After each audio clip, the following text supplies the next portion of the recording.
Quand Shaquille O'Neal est arrivé au NBA, la ligue a été obligée de revoir le système de fixation de ses paniers. Le Shaq en cassait trop. Dit comme ça, encore aujourd'hui, ça paraît complètement fou. Eh bien, figurez-vous que depuis le début de la saison, les Lakers sont tellement dégueulasses que la ligue réfléchit à augmenter l'épaisseur du plexi. Ils ont peur qu'il y ait trop de casse. Non, plus sérieusement, qu'est-ce que c'est que ce début de saison des Lakers? Cata dans le jeu, cata dans l'attitude, cata dans tout. Bon, ça fait que 3 matchs, me direz-vous, on va pas les enterrer tout de suite, mais quand même, va falloir se bouger le cul à LA.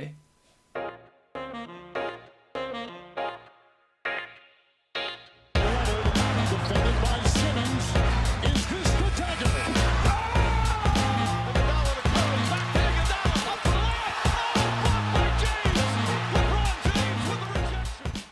Mesdames et messieurs, bonjour, bienvenue dans ce nouvel épisode du Carton. Je suis ravi de vous retrouver aujourd'hui. N'hésitez pas à nous laisser une petite note sur Apple Podcast et sur Spotify, ça nous aide énormément. Alors aujourd'hui, on va encore parler d'eux. J'ai l'impression qu'on le fait tous les 15 jours, mais là, les circonstances obligent. On va se pencher sur les Lakers qui sont dramatiques sur ce début de saison. Alors pour rester dans le thème, j'ai fait appel à une belle équipe de maçons. Ils sont bien plus à l'aise avec un parpaing en main qu'un ballon de basket. Benjamin Moubèche et Oscar Dormois sont avec nous. Comment ça va les gars ? Ça va Super, super et et toi? toi? Eh ben ça va super. Oscar, je suis très content que tu fasses ton retour.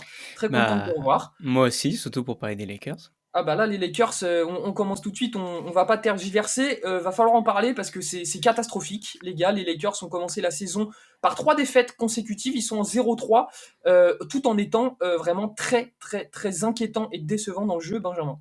Bah, catastrophique, c'est vraiment le mot. Les Lakers ressemblent absolument pas à un contender.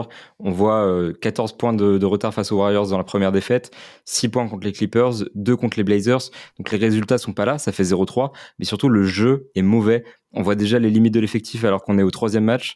Il y a une inertie totale dans le jeu, c'est-à-dire qu'il n'y a aucun mouvement. C'est comme s'il n'y avait pas de système offensif aux Lakers. Il y a vraiment un jeu décousu.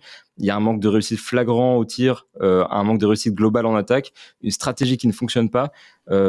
Vraiment, en fait, il faut que les Lakers se ressaisissent très vite parce que pour l'instant, ils ne ressemblent pas à un contender, comme j'ai dit, mais surtout, ils ne ressemblent même pas à une équipe de playoff, ils ne ressemblent pas à une équipe de play-in. Et on en est à un stade où on se demande si les champions de 2020, qui sont censés être des contenders chaque année, vont être capables de jouer les playoffs, voire le play-in, donc d'accrocher à 10e place. On en est vraiment là pour les Lakers. Alors certes, ça fait que 3 matchs, il faut pas s'enflammer, il faut nuancer, mais quand même, les Lakers montrent vraiment un visage très inquiétant et nécessairement, donc je m'inquiète pour eux en bonne personne que je suis.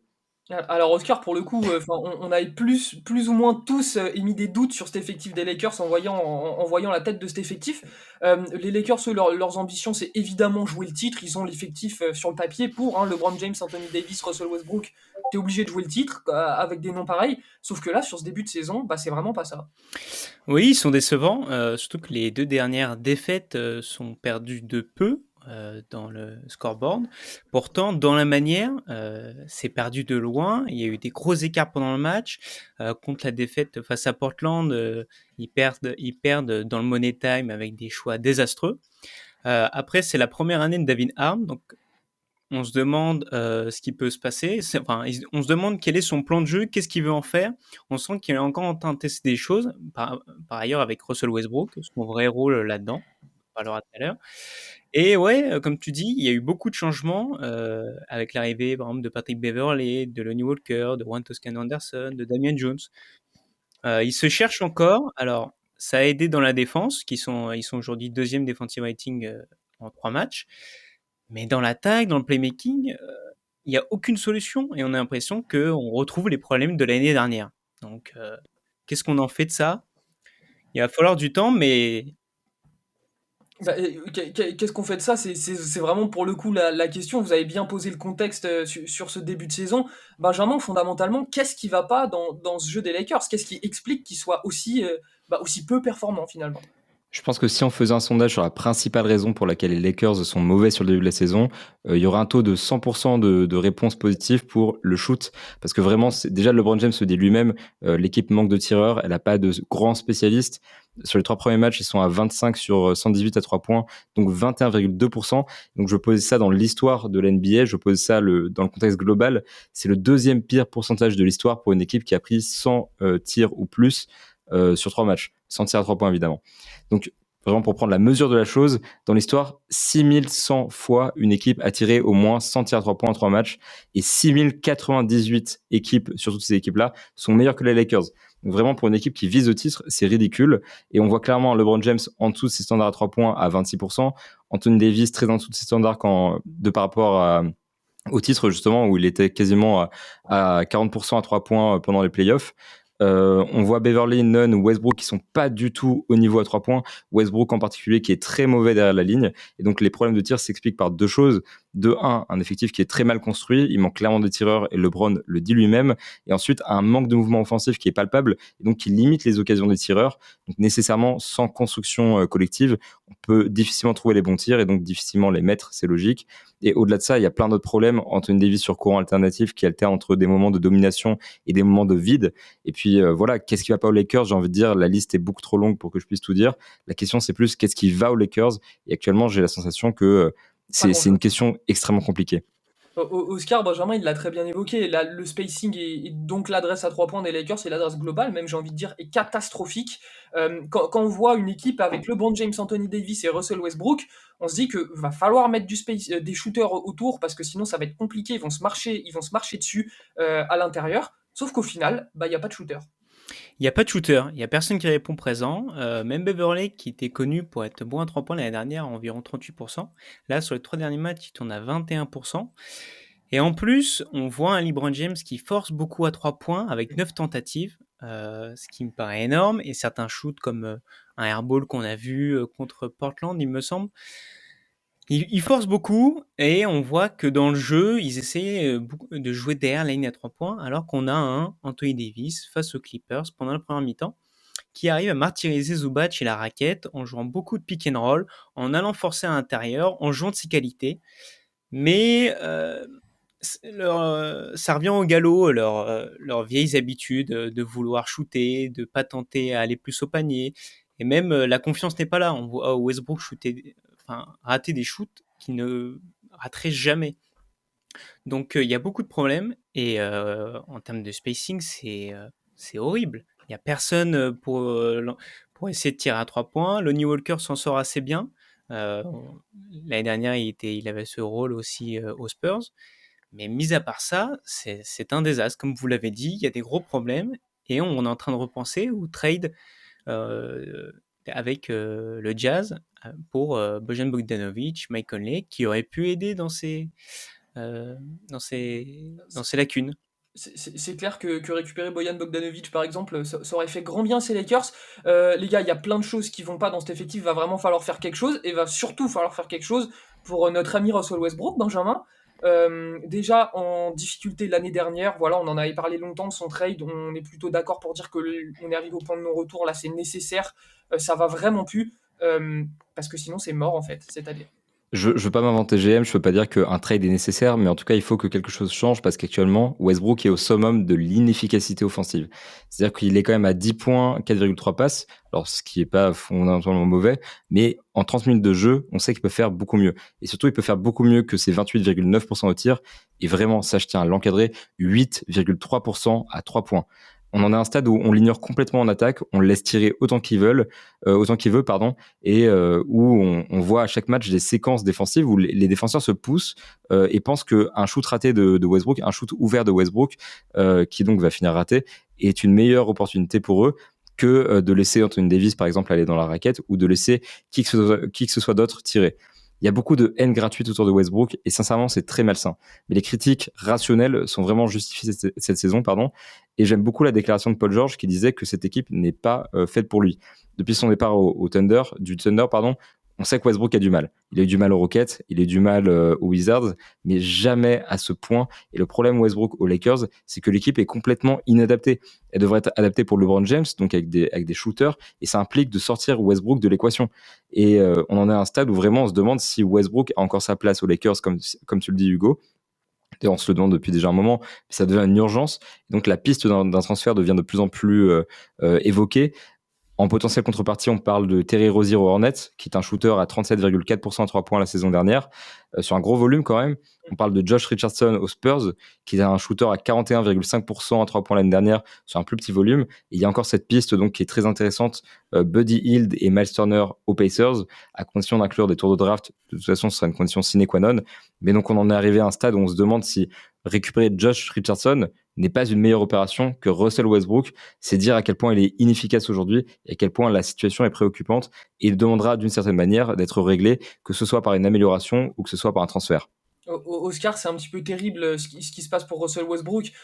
Qu'est-ce que c'est la solution? Parce que on a l'impression que, comme je l'ai dit tout à l'heure, on est arrivé au point de non-retour. On aura beau, les Lakers auront beau chercher des solutions pour essayer de mettre ses qualités en valeur et d'essayer de s'adapter à lui, entre guillemets, si je peux dire ça comme ça. Mais là, c'est plus possible.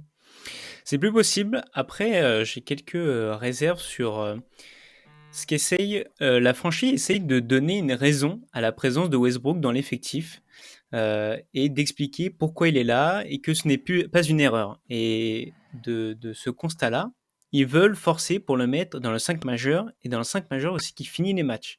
Parce que c'est une star, parce que c'est Russell Westbrook et qu'il mérite d'être dans ce 5 majeur. Et je suis pas convaincu en fait de ce choix-là. Je pense que Russell Westbrook peut encore apporter beaucoup au basket et notamment sur les parquets NBA, mais pas de cette manière-là. Moi, j'aimerais bien voir Westbrook en tant que sixième homme, mais vrai sixième homme, qui s'occupe du banc et qui, comme il l'a fait depuis le début de sa carrière, rend des joueurs moyens, des joueurs bons et pousser la balle sur le terrain, kick out, attaquer le panier. Et ça, c'est un vrai truc parce que quand on regarde les stats, Westbrook partage toujours le terrain avec soit LeBron, soit Davis. Avec les deux stars qui le dérangent parce que les deux sont aussi très effectifs au panier et ils forcent aussi sur le terrain où Westbrook est bon.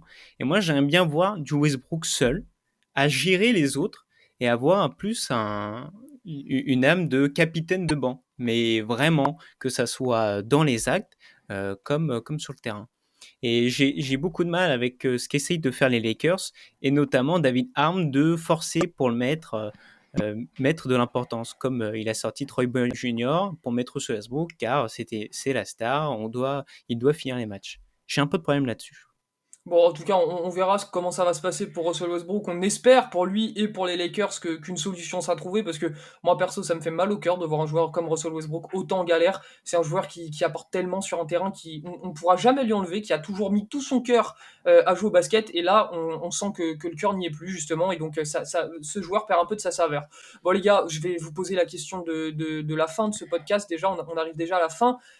Benjamin, question très simple. Est-ce que là, les Lakers ont perdu leurs 3 premiers matchs, ça fait que 3 matchs, mais est-ce qu'il faut commencer à s'inquiéter tout de suite pour ces Lakers? Il y a quand même une vraie dimension inquiétante. Voilà, ils ont été catastrophiques. C'est un vrai naufrage pour l'instant. Mais j'étais vraiment très négatif pendant tout le podcast. Maintenant, je vais prendre une grande respiration. Et je peux vous dire quand même qu'on en est à 3 matchs sur ce début de saison. Et c'est pas significatif, c'est pas représentatif de ce que va être la saison.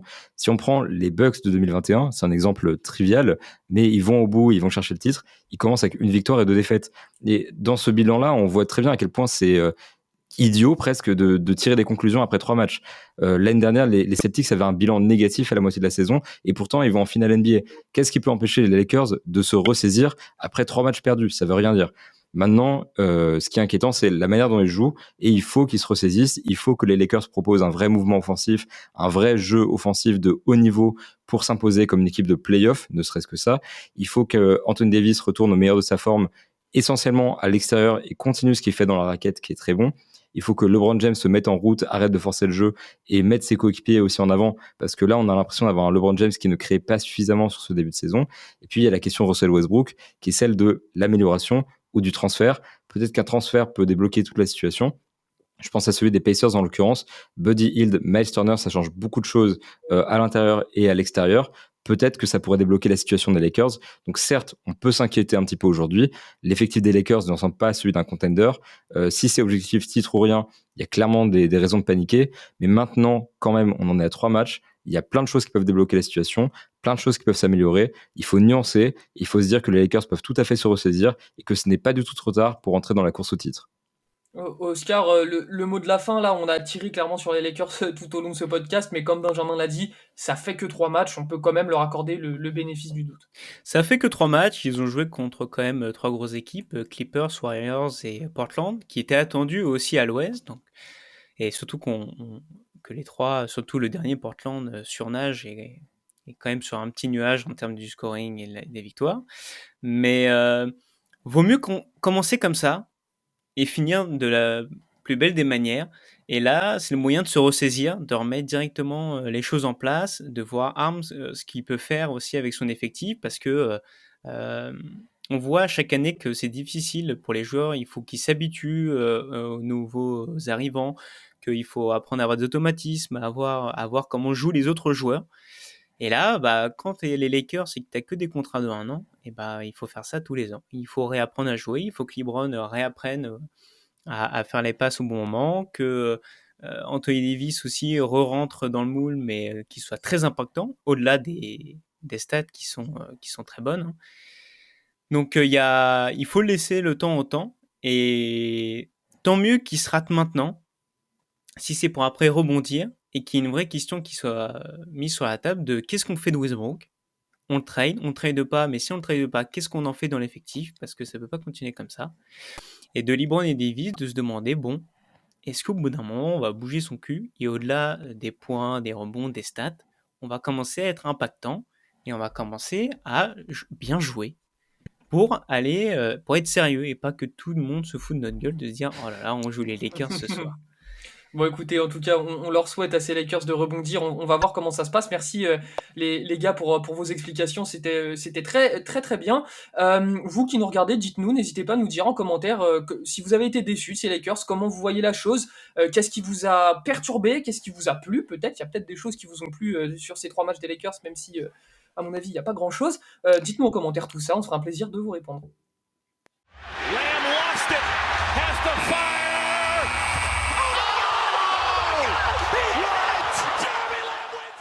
Les amis, le buzzer du carton vient de retentir. Ce fut un plaisir de vous avoir en notre compagnie pour parler des Lakers. N'hésitez pas à nous laisser une petite note sur Apple Podcast et sur Spotify si cet épisode vous a plu. Et puis en attendant, je vous dis à la prochaine. Prenez soin de vous.